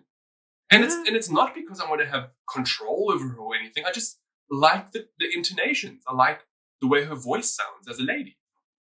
Yeah. Right? Makes sense. To me, it makes sense. So you, our listeners and watchers, what do you think about this? How do you feel about this? Do you use Google Assistant? Do you use Amazon Alexa? Tell us. Let us know. Yeah. All right, now moving on to something a little less controversial. Welcome a little to more scientific. NSFW. Yes. Ed. I haven't even had a chance to look through what it is you have here. All I know is that we've had to cut out all sorts of other things because we are way over budget for time. But we know how much y'all love NSFW, which is why we are here. Yeah. Ed, tell me, all I see here is something like the bougie coochie. Well, not so bougie coochie. Coochie, I guess. Okay. So we've been speaking a lot about gendered stuff and why stuff should be gendered. And for this one especially, I figured that, I'll get both. And so let me get just into it instead of just explaining myself. So I went into a bit of another rabbit hole this week. You're always going into holes, Ed. I know. Apparently, I love them. So tripping into them holes, yo. Yeah, stairs and holes. That's kind of my anthem at the moment. So I've been reading about all sorts of liquids, okay, coming from the nether regions, including discharges, and that got me thinking about So we all know about the usual discharge, the ejaculate, the orgasm, what. But what are they really? So I thought I would educate myself. And why not in turn educate you guys and girls and whoever else is listening? So turns out there are mainly 5 reasons of discharge for both men and women. Okay. But I will list the vaginal discharges first. And 4, which I find very, very cute in a way. Vaginal discharge. How is discharge cute? Let me get there. Good grief. The way it's check your misogyny, Edward. Sorry. The way it's categorized is it's in colors. Now, obviously, for both men and women, different discharges have different colors. But I do like the way they kind of at least the link we will post in the show notes. I like the way they put it. So there are 5 main basically reasons for discharge to happen. And these include and are also based on the color of the discharge. Now, going down the list, the most common and normal discharge is transparent or egg white. Is this the one that also, I suppose they all do, would because remember, it's the same pH as coffee. Remember, we did discuss this. Yes. So this could also make underwear a different color. This is essentially the one that burns your underwear. Yes. Okay. So it usually if you have this, many females will never even realize that they are giving it off. They only see their panties are discolored, or that sometimes they'll go and wipe and it's a bit more gooey than usual. This is normal. You shouldn't need to worry about this at all. And then moving on to red. Now, red is not necessarily blood, crimson red, but we all know what discharge that is. Yes. But more like liquidy red, more like almost transparent red. Now, this is usually an indication of your menstrual cycle coming up. This is your ovaries doing their thing. It's normally normal. Usually, it's a normal thing. But it can also, if you know your period is still 2 weeks away, or it just happened, this is usually then a sign of injury down there. Whether you got a knock down there while playing hockey, or whether you scratched yourself a little bit too hard while doing something. Sex. I was just going to say. It's usually a sign of injury, and if it's bad, or if you itch because of this, it's good to go see a doctor. So if you be riding your partner into the sunset, this might be... then you might be damaging your partner, or yourself even. So it's good to go see a doctor then, because you shouldn't take chances with this kind of thing. And also, straight onto the next blood-related one is brown, which usually indicates... this one usually comes after a period, but it also comes after many other reasons, like if you had blood down there after an injury, it's dried blood. And the reason for this is because the acids, the enzymes in your vagina, usually it digests the blood, and it digests anything down there in order to keep it clean, so it becomes browner more quickly. Usually this is because of after a period.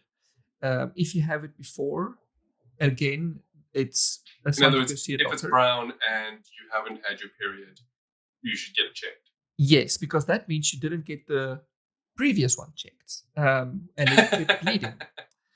So and see, it's a cascading effect. Okay. Yes. Y'all. Essentially. You want to keep your coochie bougie. You make sure you look after it. Okay? Exactly. But what is even worse, but not the worstest, the most worstest. Just keep going, please, because you're killing me with this. Worst. This is the same as people who are when they say funnest. Oh No, my gosh, it's the no. most fun. Yeah. Okay. Who says that? People say it. People say it. Well, anyway, so turns out that you can get green, yellow, or even blue discharge down there. While we're here, No. do us all a favor and Google blue waffle. No, don't. Please do not listen to Hans. Okay, wait, hold on. So we're currently talking about discharge from the vagina, all right? Yes. And it's actually very interesting, and I'm especially here reading about all the different colors in that. Now, if you actually want to see what an absolutely awful infection looks like down there, which really should not have gotten that far to begin with, Google blue waffle. To that end, I will mention that the internet is healing itself. If you Google that now, you will only get links to the actual medical stuff about it. Oh, good, but that's great. That's perfect. That's actually what you want. The Google algorithm has learned not that people are getting scarred by seeing this first.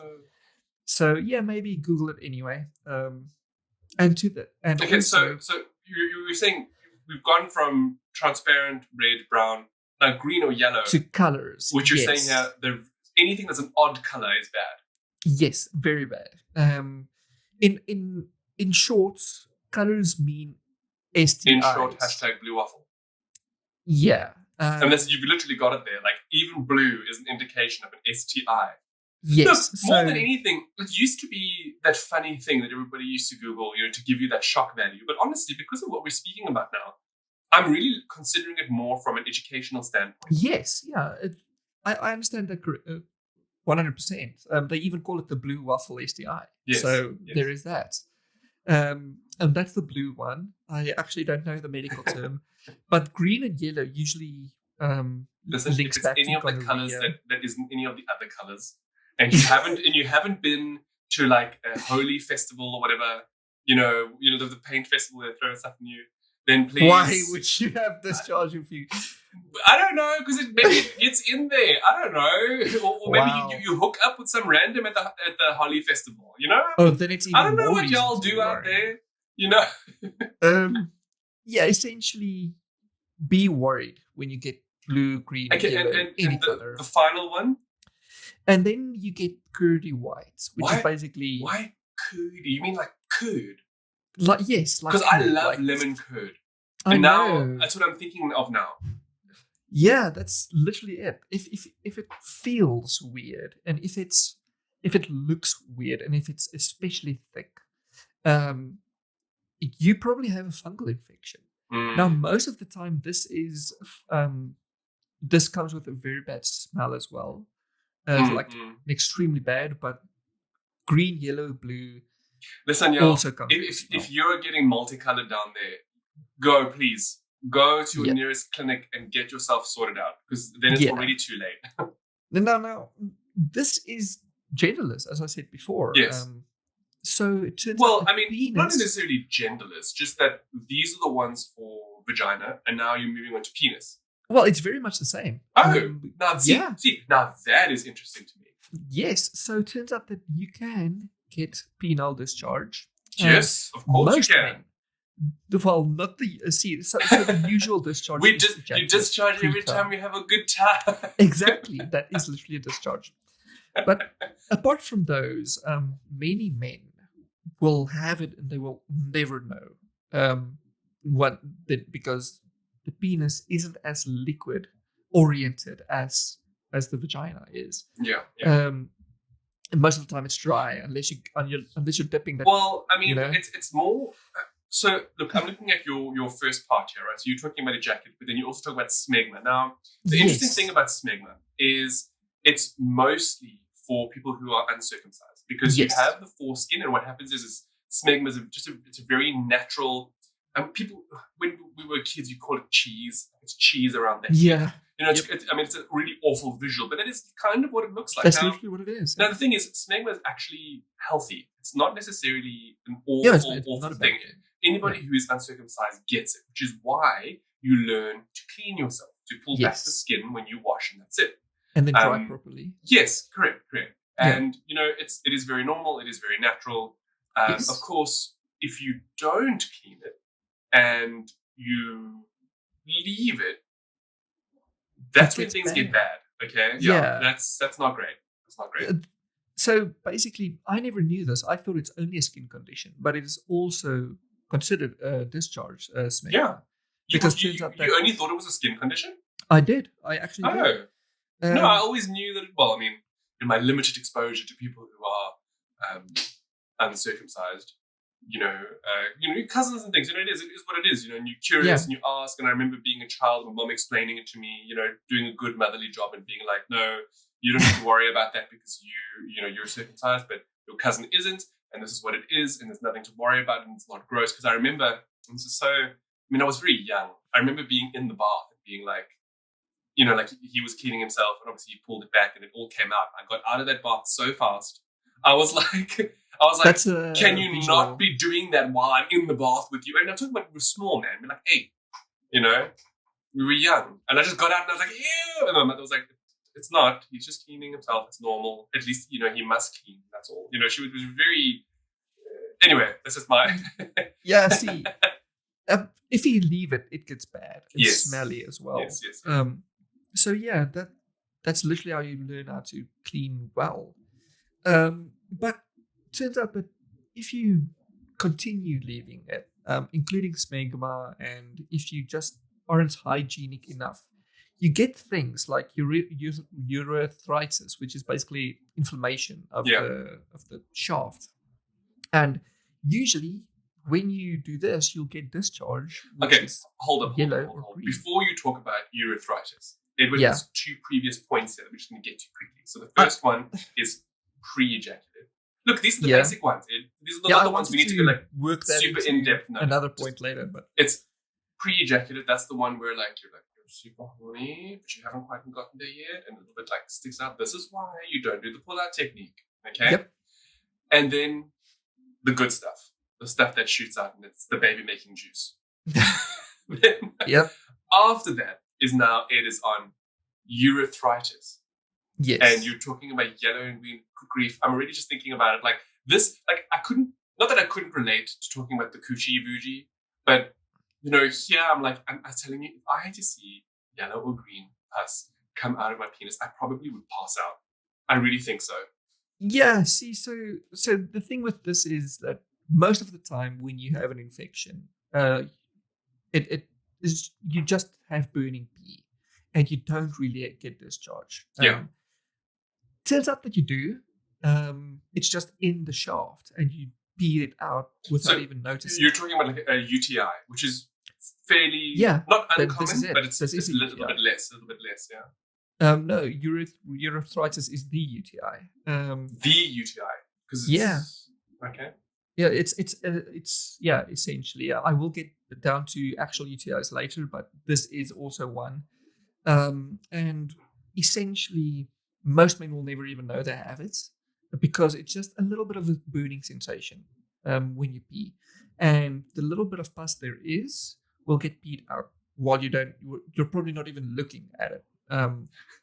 You should be looking because you got to be angry. And it's not leaking.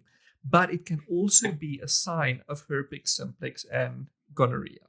Just one more reason why you should be covering up. Yeah, really? Just always cover up. Really. And then the next point is balanitis, which is. I was like, I read it as Balantis because I didn't see the other I, and I was like, is this like the B-rated version of Atlantis? Sounds like. So this is also an inflammation. It turns out that most of these are inflammation types things. Isn't everything down there inflammatory? Right. So this is also an inflammation, but this is a little bit worse. So what happens is that it's inflammation of the tip, the head of the penis. And what happens is you develop a rash, but like a blotchy one. So if you look at your penis, and you'll get it like around the tip. That's usually what this is. It also comes with a burning sensation with being usually very, very, very bad, and it itches a lot. But the discharge this time with balanitis is not from the shaft itself; it's from the skin. Oh, gosh. Yes, and it's described as Somehow this using is so discharge. much worse. Yeah, it's. I think it's because we are men, I guess. No, not that. Like, I mean, even if we have to think about the vagina, right? So, like, most of the stuff we spoke about, it came from the inside. But imagine if around the vulva, it was leaking. You know, it's not nice. Gross. Skin stuff is just... Well, good news. This is most of the time caused by bad hygiene, by not washing this. This is why y'all gotta wash down there. Come on. Yeah. It can also be caused from soaps and lotions, and maybe even condoms, though. But it's only allergy related. Although I see here STDs are for like 90% of these things. Y'all, please. Gosh. Now, another note is that this is more common through uncircumcised men, obviously because they have the skin and everything. But even then, it's only witnessed in 3% of men. So it's a very... I can imagine that would be not one that's just easy all the time. I mean, you really mustn't wash for you to have something down there. Yes. Do you know what I mean? Like, you really mustn't wash. That's why I think most of these come from either people who really can't wash, I think it's people probably the homeless who are allergic to something. Yeah, or allergies, yeah. Now, obviously, it can also be a sign of STDs, which includes chlamydia and gonorrhea. Now, we already discussed chlamydia and gonorrhea for vaginas, okay? For the penis, it's much more, especially in chlamydia. There's no blue sausage. Sorry. Yeah, there isn't. In that case, it's blood. Blue sausage is blood, and that means you've been blue-balled, dear men listening to this. What? I'm digressing. No. I'm digressing. I'll get to that next week. Oh, what a tease. So, chlamydia for men is also the same. It's burning, it's bad, but the testicles swell up when men get STDs, most STDs. Not herpes, not crabs, but chlamydia swells up. Not crabs. Those are actual, like, creatures. I know. Oh, this is awful discussion that we're talking about now. I have not been enjoying these two segments. but you've been learning. Essentially, it's a watery mucus that comes from the tip. And if you look down in your old gooey down there, that's a sign to go see the doctor. It is anyway, to be fair. Now, gonorrhea on the other side is both of those things, but it also burns like crazy. It burns so badly, like that it feel in pain. Listen. Okay. If it be burning, be smelling, be oozing, go to the damn doctor. Okay? Yes. There we go. But you'll be happy now. Okay? On top of that, if it's not burning and not smelling and not anything, but it's sometimes itching, sometimes just a little bit of pee, but not always. Even when you have fever, you could have a UTI, which is just urethritis or balanitis. And even then, it's good to go see the doctor. But also, the point I wanted to get across is that it's usually not something attributed to men in mainstream media or wherever, but men experience this. Yeah, that's so. I hear what you're saying. When you are burning down there, most men just sleep it off. I just did it the other week. I was burning. Okay, I will speak from my own perspective. Okay. Yeah. You will know when it's time to go to the doctor. Yeah. So it was about 2 years ago. No, 3 years ago. It was just after the house burned down. Obviously, my body was reacting to all of the stress of having lost everything. And I had never had an STI before. I mean, not an STI. That sounds like a sexually transmitted disease. I mean, a UTI. I've never had an STI, just FYI while we're talking about it. Anyway, I've never had a urinary tract infection. On record. Before. And I got one.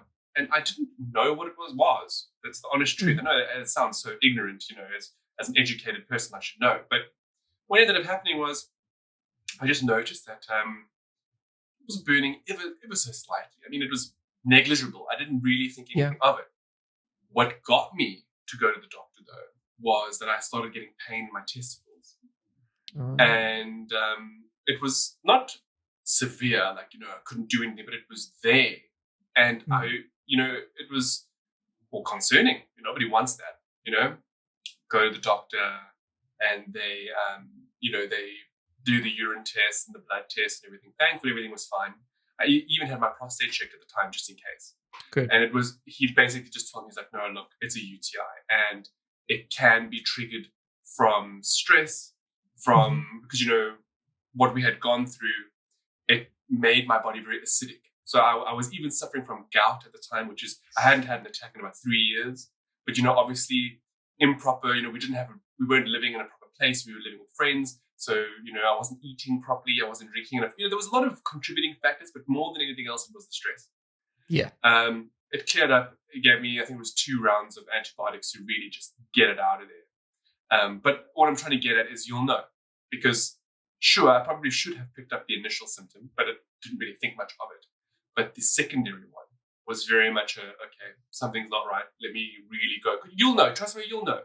And I have a feeling it's the same for ladies as well. You'll know. You will feel the burn. You will feel it's uncomfortable. And you'll take the necessary steps. Yes. The takeaway point here is that you shouldn't be too afraid to just go to a doctor. You should never leave stuff, especially if it starts burning. Yeah. And if you notice it, of course, and just remember, it's not always noticeable, as you yourself have said. Yes. Yeah. Because not everybody has a severe burn. It's it's often very mild. Also, let's be real here. Anybody who's decided to rub one out with soap will know that burns afterwards as well. So who knows? You could have mistaken that for the thing. I'm not saying I did that, but it is very real. We're not confirming or denying that. Now, with that, this is a very small little section we're going to speak about. I found this. My finally a contribution to NSFW. I found a website called Reddnight.com. So, for all of you wonderful connoisseurs of the internet who actually use Reddit for the way that it is supposed to be used, and that is just for an excellent repository of information as it happens and when it happens. And images. Someone created something called Reddnight. And what it is it's a website that aggregates all of the wonderful, delicious, yummy NSFW content available throughout the whole of Reddit, but all wonderfully laid out for whatever category you're interested in. So as always, we will link below to it. So if you do click and enjoy, let us know. I'm clicking and enjoying now. Of course you are. Just make sure your thing is muted, please. Just for those listening, it is double D, Red Night. Yes. So if you are, yes, that's correct. If you're listening, it's REDDNIGHT.com. Cool. For that double D. Ooh. Yeah. Now on top of that, I found the GIF version of that. No. Well, not so much as found as I learned about it through the subreddits that I actually usually go to instead of Red Night. It's called Red GIF. Yes, it's Red GIF. GIF, only follow GIF. Just forgive it. Yeah. So the idea behind it is that people coming from Giphy Cats, that used to be the GIF repository for no, hold on. Why are you Giphy Cat but GIF? Is it not Jiffy it's Cat? It's called Giphy Cat. No. It's not called Jiffy Cat. No. If it's a GIF, it's the Jiffy Cat. The founders said it's called Giphy Cat. Mm-hmm. Just like how just because the founder says it's meant to be pronounced that way doesn't mean it's meant to be pronounced that way. So shall I call it Jiffy Cat then? Yes, since you GIF, you might as well call it Jiffy Cat. No, I'll call it Giphy Cat because that's what the founder said. Okay, y'all, for those of you who are listening, anyway, is it GIF or GIF? It's GIF. Exactly. Thank you. GIF. Thank you. So anyway, this is where this became a thing after GIF-EGAD essentially. I don't want to say it got destroyed on the internet, but essentially it removed all the XXX rated stuff. And then everyone needed to migrate. And that's where Redshift was born. Cool. So that's it. And You have 2 phenomenal resources for all of your NSFW needs. Pretty much. And that brings us to the end of NSFW. Okay. Wow. Very, very long episode, Ed. Yeah. Did not expect to speak that much, to be perfectly honest with you. No. Should have known ahead of time that those reviews and previews, especially that Whedon section, which we initially, when Edward and I were discussing the fact that I was doing the Nevers and reviewing it, I aired my grievances to him about how I wanted to give the show a chance because I don't really want to critique it just because of Whedon's involvement. I mean, that's not fair to everybody involved in the show. Yeah. But at the time, I just couldn't look past it. I just couldn't. And we were actually going to speak about it a lot more, but I kind of feel we did a good enough job to leave it as it was and not give him any more airtime than is necessary. Yeah, the thing is, many of the things we wanted to discuss anyway was... Like Jurassic Park. You know I love Jurassic Park. The fact that I cut from this is killing me. Don't worry, next week we might have even more to discuss surrounding that. Actually, I do. A new dinosaur was discovered, so I'm going to add that. There we go. Didn't they just discover a new fossil or something as well? No hints. Just like your blue ball thing for next week. Okay. Cool. Okay. Well, for our wonderful Ghetto listeners, thank you so much for joining us for this episode. We hope you all had a wonderful time. As always, we love hearing from you. So please DM us, email us, whatever it is you want to do. The link is below if you want to contact us. And from myself and Edward, once again, thank you so much. I hope you have a wonderful week. And we look forward to seeing you again soon. Ciao now. Bye.